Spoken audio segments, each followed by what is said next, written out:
Os heróis estão a caminho da sucessão de monstros, eles se dividem conforme combinado e cada um vai para a sua posição. Flash está olhando para o comunicador e lembrando da reunião que teve com a galera, onde o Kid Imperator alertou que caso ocorra algum BO, o comunicador pode ser uma boa pedida. Mas não é nenhuma garantia de resgate, pois o lugar é enorme e cheio de criaturas, portanto é bom tomarem muito cuidado e cada um cuidar do próprio nariz. Não demora muito, Flash já se depara com um grupo de monstros que começam a zombar dele. Ele pede pelo garoto, mas sem chance. Um deles diz que ele se gaba da velocidade dele, mas que no corredor onde estão, será difícil usar ela. Parece que foi uma emboscada feita para ele, eles sabiam que ele iria por ali, e estavam só esperando. Mas, num piscar de olhos, ele acaba com todo mundo, sem esforço nenhum. Agora é boca quente, hein? Os dois monstros ninja que estavam só esperando por ele aparecem prontos para lutar.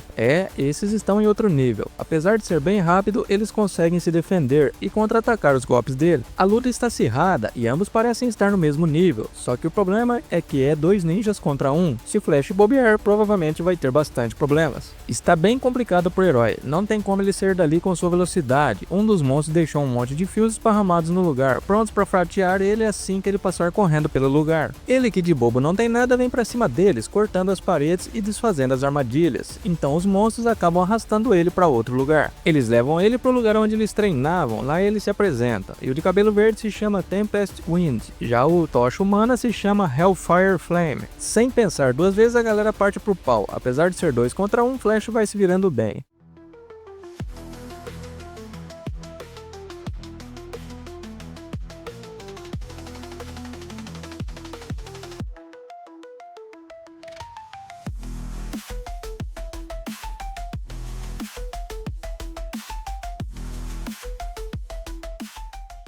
Flash pergunta quem contratou eles, que após acabar com a associação de monstros vai dar cabo do feed rapariga também. Tempest Wind diz que é o Skillfish, o rei do tráfico humano, e diz que ele não tem a menor chance contra o exército do submundo dele. Flash diz que não é ele, esse ele já mandou pro vinagre, já que o cara não parava de mandar assassinos atrás dele. O monstro começa a falar um a um, dos pica do submundo, mas pelo visto Flash já mandou todos pra casa do chapéu. Flash insiste por um nome, o monstro não revela e parte pra cima dele novamente. Ele vai atacando e dizendo que comparado aos heróis, os moradores da vila dão muito mais trabalho. Eles são bons lutadores, os melhores de cada geração, mas vão ter que se esforçar muito se quiserem ganhar dele. Os dois começam a brincar de cirandinha em volta dele, mas nada acontece, até que ele dá uma forçadinha só para deixar eles espertos. Flash diz para eles pararem de se conter, afinal eles são monstros e ainda não fizeram uso desse poder. Os dois assumem a sua forma monstruosa e o nível de poder aumenta bastante, chegando a ser dragão. Eles dizem que vão dar uma lição nele e avisam para ele nem piscar. Os dois mais uma vez vêm com tudo para cima. Pro Flash parece que não mudou nada, ele vai se esquivando e conseguindo defender sem dificuldade nenhuma. Até que resolve dar uma forçada e já manda a espada do Hellfire pro espaço. Os monstros reconhecem que ele é um gênio e que ele não está demonstrando nenhuma desvantagem em velocidade ou poder. Eles chegam à conclusão de que qualquer monstro além deles não teria a menor chance. Flash diz que jamais vão conseguir superá-lo, afinal ninguém treinou mais do que ele, e que já sabe todos os movimentos deles.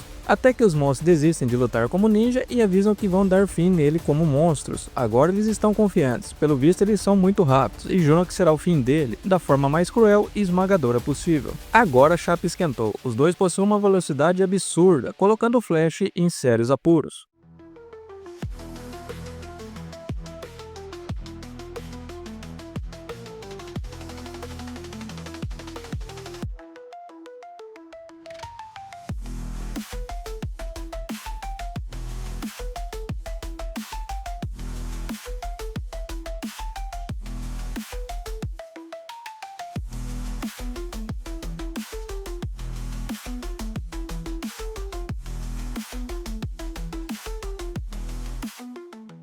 Mas o ninja tinha uma carta na manga, ele espera os dois ficarem próximos e utiliza uma técnica de chutes. Os monstros ficam perdidinhos e tentam recuperar a postura, mas aí já era tarde demais. Antes de conseguirem se recuperar, ele volta com tudo, cortando os dois no meio, pondo um fim na luta. Ele diz que qualquer outro herói da classe S não conseguiria acompanhar a velocidade deles, e que o maior erro de ambos foi ter escolhido ele como adversário. Antes de ir pra vala, o Hellfire pergunta o que faltou pra eles, e Flash só responde treinar mais, e sai dali. Começa a andar e acaba se perdendo, afinal o lugar parece um labirinto. Kid Imperator também está na caminhada, a maior preocupação dele é de salvar o refém com vida, e não os heróis. Um porcão de granja está à espreita, pronto para atacá-lo, mas um mini tanque faz ele de peneira. Ele chega a uma sala onde os pedaços do Metal Knight estão espalhados sobre a mesa. Ele se surpreende, já que o robô tinha feito o teste de resistência e o seu exterior era muito forte. Ele dá uma melada na cueca e torce para nunca encontrar com o monstro que fez aquilo. Ele não perde tempo e já tenta arrancar alguma informação que o leve até o refém, e logo se dá conta de que alguém tentou remontá-lo.